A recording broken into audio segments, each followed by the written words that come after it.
नमस्कार दोस्तों, आप सबके चैनल इंटरव्यू वाला में आपका स्वागत है। दोस्तों, इस चैनल को बनाने के पीछे मेरा जो उद्देश्य था वो बस इतना था कि जो इस चैनल के दर्शक हैं, इसमें जिन लोगों का इंटरव्यू लिया जाता है उनके तजुर्बे से, उनके एक्सपीरियंस से कुछ लाभ ले सके और अपना अच्छा भविष्य बना सके। आज जैसा कि आपको पता है दोस्तों, हर 10 में से एक इंडियन का, एक हिंदुस्तानी का, एक भारतवंशी का कहीं ना कहीं एक सपना होता है कि काश एक दिन वो डॉक्टर बने और समाज की सेवा करे। तो जैसा कि आपको पता है कि डॉक्टर का एग्ज़ाम, जिसे नीट बोला जाता है, काफ़ी टफ माना जाता है। लोग सालों साल इसकी तैयारी करते हैं, बट बहुत ही बिरले लोग होते हैं जिनको कहते हैं कि जिनकी किस्मत रंग लाती है और उनकी मेहनत का फल उनको मिलता है और वो फाइनली नीट में सेलेक्ट होकर अपना एमबीबीएस करने का सपना पूरा करते हैं, डॉक्टर बनने का सपना पूरा करते हैं।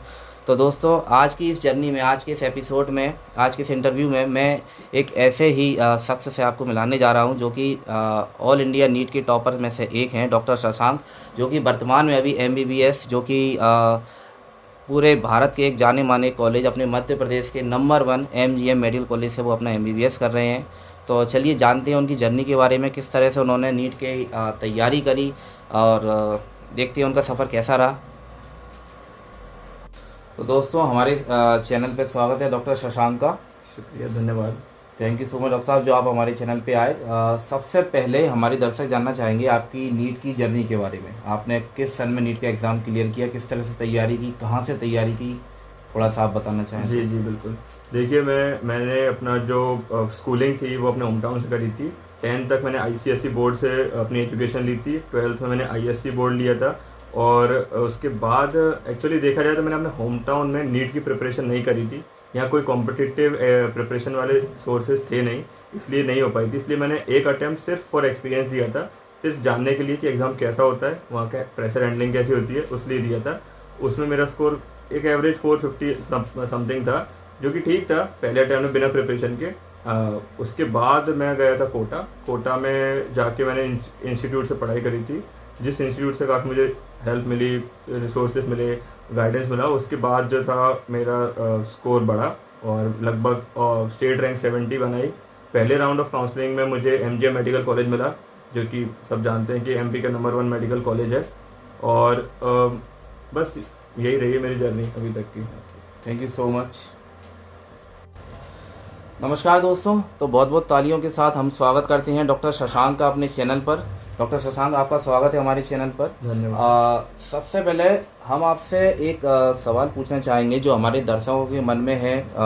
कई सारे लोगों के दिमाग में रहता है कि ऐसा कहा जाता है लाइक यूपीएससी नीट का जो एग्ज़ाम है, one of the toughest exam of this country. तो इस बारे में आपका क्या कहना है? जी बिल्कुल, नीट का जो एग्ज़ाम है आज के ज़माने में, या फिर माना जाए कि पिछले कुछ सालों में काफ़ी इसकी इंपॉर्टेंस बढ़ी है, काफ़ी इसका लेवल ऑफ टफनेस भी बढ़ा है। सबसे बड़ी बात है नंबर ऑफ़ पार्टिसिपेंट्स का जो लेवल बढ़ा है। आप मानिए कि पिछले एक दशक में लगभग 10 लाख बच्चों का नंबर इंक्रीज़ हो गया है। जो 2010 में वो नंबर 5 से 6 लाख का था, आज वो नंबर पहुंच चुका है सीधे 17.5 लाख। 2022 में 17.5 लाख बच्चों ने इस नीट की परीक्षा को दिया, जिसमें से सफलता का रेशो आप मानिए सिर्फ कुछ ही परसेंट है, मतलब 2 से 5%। टोटल भारत में देखा जाए इस समय 90,000 कुछ सीट्स हैं, जिसमें लगभग 45,000 गवर्नमेंट हैं और इतनी ही प्राइवेट सीट्स हैं। तो जब एक आकलन किया जाए कि इतने ज़्यादा नंबर में से सिर्फ 1 लाख से भी कम बच्चे सिलेक्ट होते हैं, तो आप समझ सकते हैं कि ये जो एग्ज़ाम का टफनेस लेवल है वो कितना हाई है। ओके डॉक्टर शशांक, हम आपसे जानना चाहेंगे कि कितने साल की प्रिपरेशन सफिशिएंट रहती है? लाइक 1 साल, 2 साल, 3 साल, कितने साल लेके चलें कि अगर कोई बंदा या बंदी तैयारी करना चाहे कि उनका जो सपना है डॉक्टर बनने का पूरा हो सकता है नीट को क्लियर करने के लिए, तो मैक्सिमम उनको कितने साल की तैयारी पर्याप्त है नीट एग्ज़ाम क्लियर करने के लिए? जी देखा जाए इस बारे में तो आप ये नहीं कह सकते कि कितना साल एग्जैक्ट नंबर है, बट हाँ ये ज़रूर माना जाता है कि आज के ज़माने में जो ट्रेंड है वो ये है कि 11 से एक बच्चा प्रिपरेशन चालू करता है, वो बायो सब्जेक्ट लेता है, वो उस फील्ड में जाता है और उसी फील्ड को आगे कंटिन्यू करता है। अब उसमें हो सकता है वो 2 साल में अच्छी प्रिपरेशन करे, अच्छे इंस्टीट्यूट से पढ़े, उसको गाइडेंस प्रॉपर मिले और वो 12th के साथ फ्रेश में ही निकाल दे। बट मैक्सिमम लोग इसके विपरीत थोड़ा सा 2 साल एकेडमिक में जाके 1 साल ड्रॉप लेते हैं और फिर जाके प्रिपरेशन को अच्छे स्तर पर लेके और अपना एग्ज़ाम फाइट करते हैं। पर इसमें वही बात जो सामने आ रही है वह यही है कि बच्चों के मन में बहुत डाउट रहता है कि इसमें से बेटर मेथड कौन सा है। तो कोई ऐसा नहीं बोल सकता कि ये प्रॉपर एक मेथड बेटर है या दूसरा मेथड बेटर है, बट जो आपको सूटेबल हो। कई बच्चे एक साथ लोड नहीं ले पाते एकेडमिक का और एक कॉम्पिटिटिव एग्जाम का, बट उस कुछ बच्चे होते हैं इतने मेंटली स्ट्रांग और फिजिकली भी स्ट्रांग कि वो दोनों को एक साथ मैनेज करें और चल सकते हैं आगे। तो देखा जाए तो 2 साल प्रिपरेशन 11-12 काफ़ी सफिशिएंट होता है, नहीं तो ड्रॉप के साथ 3 साल सफिशिएंट है। ओके। एक प्रश्न और मेरे मन में आ रहा है कि अक्सर बोला जाता है कि इंग्लिश मीडियम के बच्चों की चांसेस ज़्यादा होती हैं, लाइक जैसे यूपीएससी में ऐसा कहा जाता है कि इंग्लिश मीडियम के बच्चे कंपेयर टू हिंदी मीडियम ज़्यादा सेलेक्ट होते हैं। तो ठीक इसी प्रकार से नीट के बारे में भी कहा जाता है, जो सीबीएसई या आईसीएसई बोर्ड से जो पास आउट बच्चे होते हैं इंग्लिश मीडियम के, वो ज़्यादा सेलेक्ट होते हैं। ओके, तो इस बारे में आपका क्या कहना है? जी, ये देखा जाए तो एक तरीके की भ्रांति है। ऐसा कुछ भी नहीं है कि एक हिंदी के बच्चे को डिसएडवांटेज है और इंग्लिश मीडियम के बच्चे को मेजर एडवांटेज है, ऐसा नहीं है। बट हाँ, ये ज़रूर देखा जाता है कि बुक्स मेनली इंग्लिश में आपको ज़्यादा अवेलेबल रहती हैं, बट अगर ढूंढा जाए तो एनसीईआरटी या काफ़ी बुक्स हिंदी में भी अवेलेबल हैं। और जो एग्ज़ाम पैटर्न होता है वो भी दोनों में बांटा गया, इंग्लिश हिंदी दोनों बेसिस पे वो क्वेश्चन पेपर आता है। इवन इंस्टीट्यूट्स भी आजकल दोनों लैंग्वेजेस में चलाते हैं उसको, ताकि बच्चे को एकदम प्रॉब्लम ना आए। तो हाँ, थोड़ी मेहनत ज़्यादा करनी पड़ती है हिंदी मीडियम के बच्चे को टर्म समझने में, लैंग्वेज समझने में और इनफैक्ट मतलब पूरा कंसेप्ट बिल्डिंग में। बट एक बार अगर उसको प्रॉपर गाइडेंस, एक प्रॉपर टीचर मिले जो उसको उसी के लैंग्वेज में उसी के तरीके से समझाए, तो इतना कोई बड़ा इशू नहीं पड़ता है कि वो मतलब उसको प्रॉब्लम नहीं आएगी आगे जाके। बच्चे हैं मेरे कॉलेज में, मैंने बच्चों को देखा जो हिंदी मीडियम से आए हैं, अभी भी वो हाँ, पर ये जरूर कहना पड़ेगा कि आगे जाके एमबीबीएस में ज़रूर उनको थोड़ी सी कठिनाई आ सकती है, क्योंकि बुक्स पूरी सारी इंग्लिश में रहती जी हैं। जी बुक्स इंग्लिश में रहती हैं, जिसके ओके। कारण थोड़ा सा उनको समझने में प्रॉब्लम यहाँ आ सकती है। ओके। डॉक्टर शशांक, एक प्रश्न और मेरे मन में आ रहा है कि कौन सी मेथड नीट की तैयारी के लिए बेस्ट है, ऑनलाइन ऑफलाइन? क्योंकि आजकल पिछले 2 साल से जब से कोरोना आया है तो ऑनलाइन तैयारी का प्रिपरेशन का चलन थोड़ा सा बढ़ गया है, तो इस बारे में आपका क्या कहना है? जी बिल्कुल, देखिए इस मामले में कहने में ये आता है कि जब बात करें आप ऑफलाइन की, तो ये ऑफलाइन एक ट्रेडिशनल मेथड ऑफ टीचिंग है जो सालों से चला आ रहा है। तो आज भी मैक्सिमम बच्चे ऑफलाइन को प्रेफर करते हैं। क्यों प्रेफर करते हैं? क्योंकि उसमें एक टीचर का गाइडेंस, एक सही। माहौल और एक दबाव कह सकते हैं होता है, जो कि ज़रूरी दबाव है, एक नेसेसरी दबाव है, जिसमें आपको दिखता है कि आप आसपास के बच्चे पढ़ रहे हैं, आपका टीचर आपके सामने खड़ा है और वो आपको देख रहा है लगातार। वहीं ऑनलाइन का ज़माना ये नहीं कह सकते कि वो मतलब उससे कम अच्छा है। वो भी जैसे कोरोना में अगर ऑनलाइन नहीं होता तो आज पढ़ाई रुक जाती एक सही तरीके बात। से। तो ऑनलाइन भी उतना ही ज़रूरी है, बट उसमें चाहिए बच्चे का खुद का डेडिकेशन या मोटिवेशन, जिसमें वो टीचर के एकदम एक्स्ट्रा दबाव के बिना भी अपने से पढ़े। क्योंकि ऑनलाइन में क्या रहता है कि आप अपने हिसाब से अपनी सूटेबल प्लेस पे पढ़ रहे हैं, अपने जो माहौल है उसके हिसाब से पढ़ रहे हैं, घर पर बैठ के अपनी पसंद की जगह पर बैठ के, तो आप काफ़ी कंफर्ट लेवल में हो गए। और ऐसा बोला जाता है कि पढ़ाई अपने बेस्ट कंफर्ट लेवल पर नहीं करी जाती है, थोड़ा उससे बाहर आके करी जाती है। सही। तो बात बस इतनी है कि अगर खुद का डेडिकेशन हो तो मेथड और मोड ऑफ टीचिंग उसमें मायने नहीं रखती। ऑनलाइन ऑफलाइन दोनों ही अपनी जगह सही हैं, बट खुद का सेल्फ डेडिकेशन इंपॉर्टेंट होता है। हाँ, एक बात ये भी है कि जैसे कहीं ना कहीं आदमी अपने कंफर्ट जोन में रहता है, वो अपने घर में बैठ के पढ़ रहा है बिंदास, और कोचिंग में जब या कहीं ऑफलाइन मोड में बच्चा तैयारी करता है तो एक कंपटीशन की भावना रहती है, और वो कंपटीशन की जो भावना है वो ऑनलाइन मोड में नहीं रहती। तो इसलिए कहीं ना कहीं अगर ऐसा माना जाए कि offline mode still much better to online mode, right? जी हाँ, मतलब वही है, ट्रेडिशनल मेथड हमेशा बेस्ट ही रहता है, क्योंकि ये देखा गया है। और सबसे बड़ी दिक्कत ये भी सामने आई है कि ऑनलाइन एक नया मेथड है जो अभी ही सामने आ रहा है, उसको ग्रो होने में आज से 10-12 साल और लगेंगे। जब वो वेल इस्टेब्लिश हो जाएगा तो हो सकता है वो ऑफलाइन मेथड को ओवरटेक कर ले। तो अभी के समय में जी हाँ, ऑफलाइन इंपॉर्टेंट है और काफ़ी ज़्यादा इंपॉर्टेंट है। कोविड के एरा के बाद वापस सब चालू हो गया है जिस तरीके से, तो उसमें वही सेम स्पीड, बच्चों का जाना, वहीं रुकना, वहीं पढ़ना, वो सब वापस चालू हो गया है। तो हाँ, काफ़ी ज़रूरी है। सबसे मेन बात आती है माहौल की।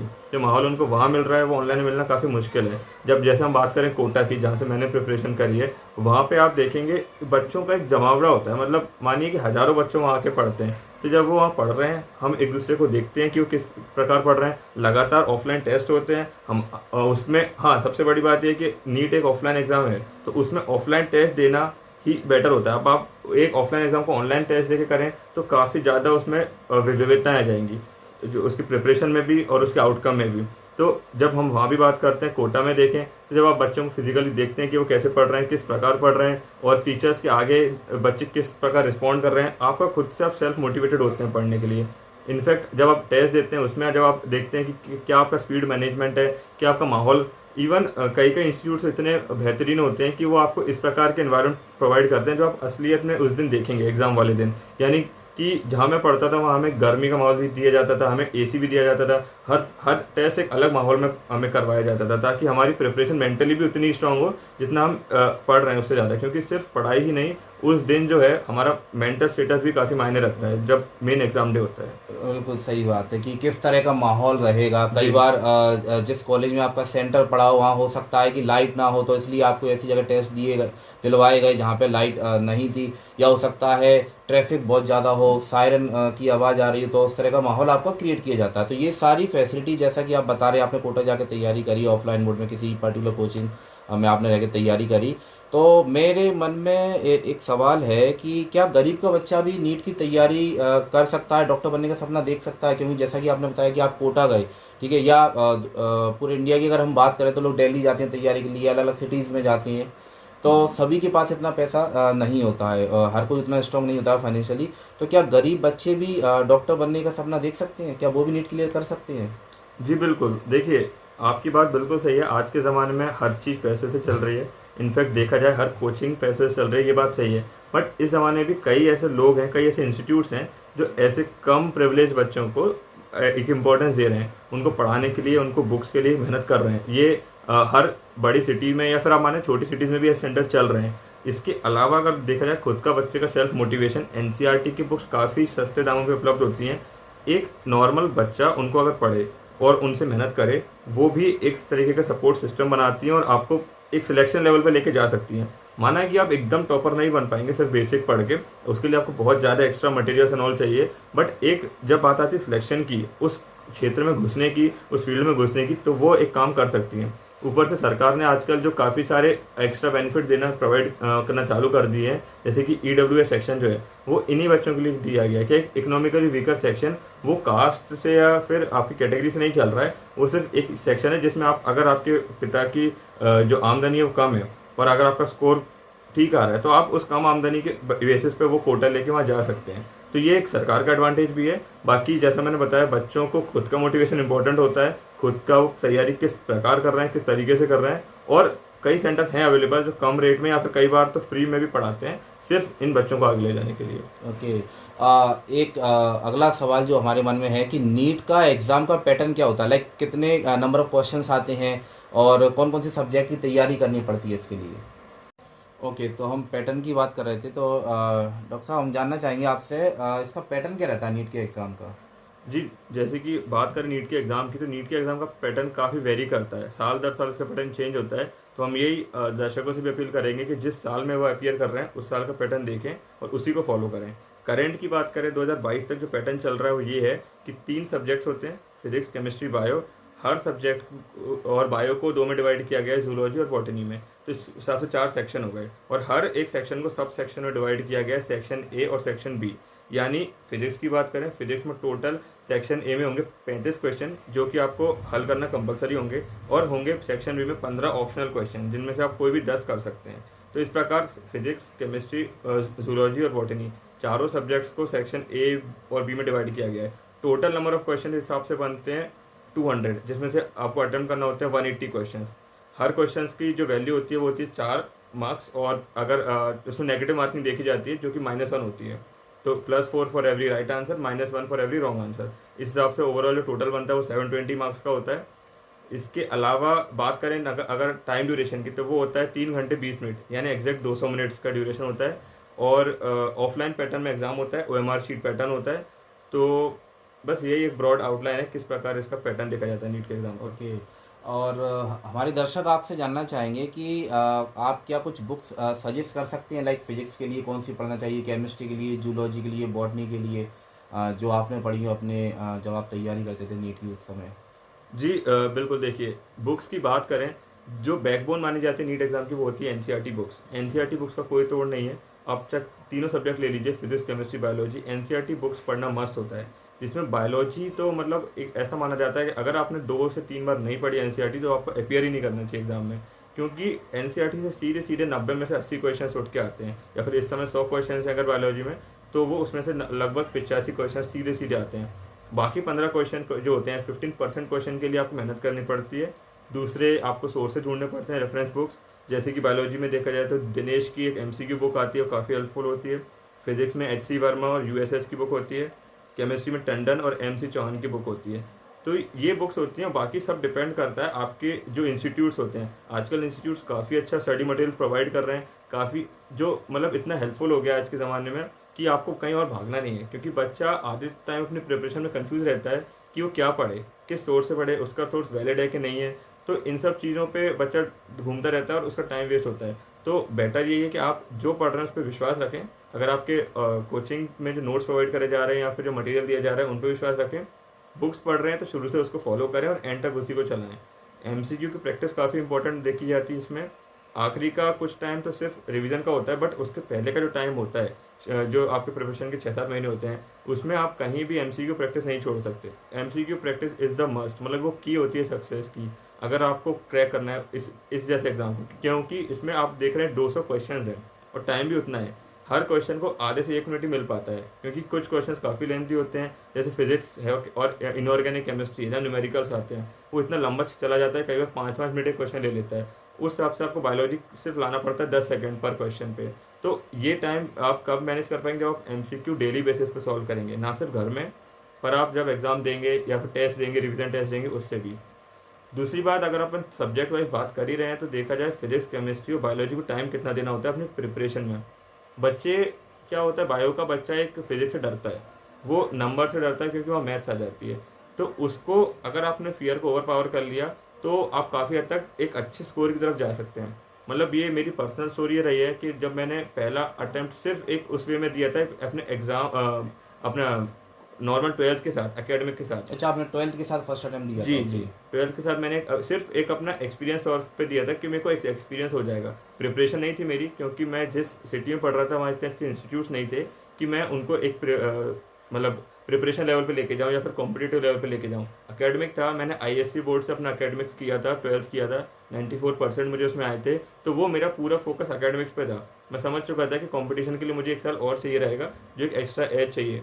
स्कोर मेरा हालांकि ठीक था, पहले अटेम्प्ट में भी लगभग 450 स्कोर आया था मेरा, जो कि अगर थोड़ा सा गाइडेंस और मिलता सिटी में रह के तो वो पहले अटेम्प्ट में ही हो जाता। बट फिर जब प्रॉपर गाइडेंस मिला उसके बाद सेकंड अटेम्प्ट में जब मेरा क्लियर हुआ, इन द सेंस पहला अटेम्प्ट जो ड्रॉप था उसमें क्लियर हुआ, तो उससे मुझे काफ़ी ये समझ में आया कि फिजिक्स और इनऑर्गेनिक केमिस्ट्री काफ़ी इंपॉर्टेंट होते हैं। इनफैक्ट फिजिकल केमिस्ट्री भी, जहाँ पे हमें काफ़ी न्यूमेरिकल्स देखने मिलते हैं। तो उसमें आपको डरना नहीं है, फोकस करना है कि आप किस तरीके से प्रैक्टिस कर सकें, नंबर ऑफ क्वेश्चन ज़्यादा से ज़्यादा। क्योंकि हर बच्चा ये सोचता है बायो में हम ले आएंगे मैक्सिमम 360 में से 320 मार्क्स खींच के, पर हम फिजिक्स में 100 से ज़्यादा नहीं ला पाएंगे। तो ये बहुत एक मतलब मिथ है एक तरीके का, आपको उसको बस करना पड़ेगा। आप मेहनत करें, आप फिजिक्स को ज़्यादा टाइम दें। पर डे फिजिक्स को लगभग 4 से 5 घंटे देंगे। अगर आपका टाइम ड्यूरेशन 10 घंटे का है पढ़ने का, जो कि देखा जाए तो नीट के लिए ज़रूरी है, मस्ट है। अगर आपको अच्छा निकालना है 1 साल में, अगर आप क्लियर करना है तो 10 से 12 घंटे की प्रिपरेशन करनी ही पड़ेगी। तो फिजिक्स को आप लगभग आधा टाइम दें, लगभग 40% टाइम तो दें। फिर फिजिकल केमिस्ट्री आती है जो आपका टाइम लेती है, और फिर इनऑर्गेनिक आती है। ये सब चीज़ें काफ़ी ऐसा होता है कि वैल्यू बेस्ड होती हैं और न्यूमेरिकल बेस्ड होती हैं, इनको टाइम दें।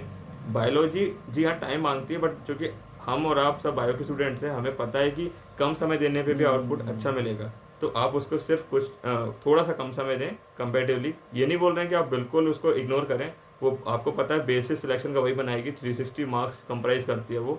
तो आप उसको दें, लगभग 2 से 4 घंटे दें। बाकी फिजिक्स को ना छोड़ें, फिजिक्स को आपको पकड़ के रखना है, शुरू से एंड तक प्रैक्टिस करनी है। मैंने जो पहली अटेम्प्ट में जो चीज़ छोड़ी थी, फिजिक्स में मेरे स्कोर नहीं था, सेकंड अटेम्प्ट में मैंने फिजिक्स में 180 में से 150 स्कोर किया। जब मैंने 150 स्कोर किया तो आप समझ सकते हैं कि कितना मुझे एक्स्ट्रा एज मिल गया। क्योंकि फिजिक्स में जहाँ बच्चे 100-80 पे रह जाते हैं, इवन अच्छे पढ़ने वाले बच्चे, तो वहाँ 150 लाने वाला एक बहुत एक्स्ट्रा एज था। तो यही चीज़ आपको समझना पड़ेगी, कैसे अपना टाइम मैनेज करें इन टर्म्स ऑफ तीनों सब्जेक्ट, इन टर्म्स ऑफ कि क्या इंपॉर्टेंट है आपके लिए। आपको न्यूमेरिकल सॉल्विंग में टाइम देना है तो आप थ्योरी वहाँ ना पढ़ें। जैसे फिजिक्स में आप बार बार नहीं पढ़ सकते थ्योरी, आपको न्यूमेरिकल सॉल्व करना ही पड़ेंगे। उसी से आपका कंसेप्ट बिल्ड होंगे, उसी से आपकी प्रैक्टिस बढ़ेगी एग्जाम के टाइम पर। एक सवाल और मेरे मन में है कि अक्सर सुनने में आता है कि साल भर बच्चा तैयारी करता है कंपटीशन की, और कहीं ना कहीं एक प्रेशर उसके ऊपर रहता है, लाइक फैमिली का, रिश्तेदारों का, आस पड़ोस का, कि और फिर इतनी सारी फीस वो कोचिंग में जो है डिपॉजिट करी है उसके पेरेंट्स ने। तो अगर कल को सिलेक्शन नहीं हुआ या जो वो एमसीक्यूज जैसे कि आपने बताया जो टेस्ट सीरीज़ वगैरह होती है कोचिंग सेंटर वगैरह पे, तो एक दबाव बच्चा रहता है, तो कई बार उस दबाव में आके बच्चा होपलेस हो जाता है, कुछ गलत कदम वो उठा लेता है। ऐसे कई सारे केसेस हमारे और आपकी नॉलेज में सुनने में आते हैं।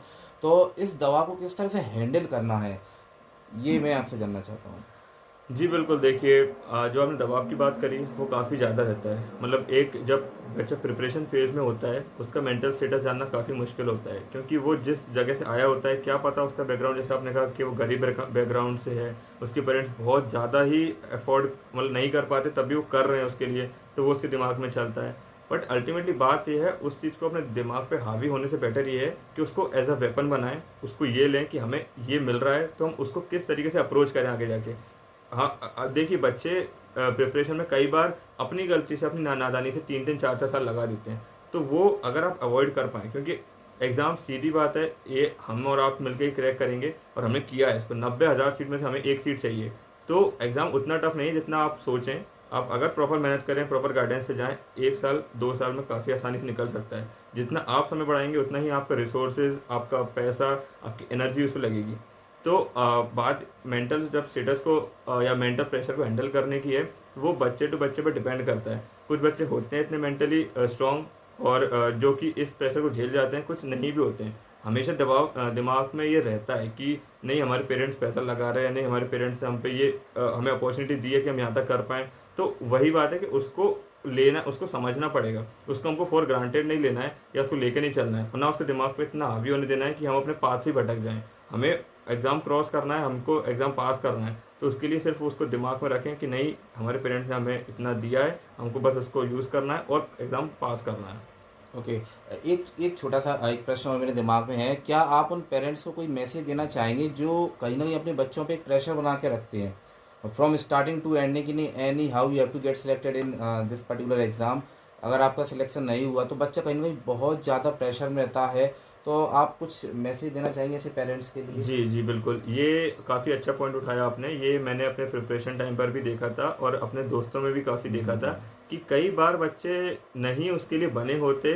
जी, ये हमें एक्सेप्ट करना पड़ेगा। ये हमें और उनके पेरेंट्स को भी एक्सेप्ट करना पड़ेगा कि हर कोई इंसान हर चीज़ के लिए नहीं बना जो वो चाहते हैं।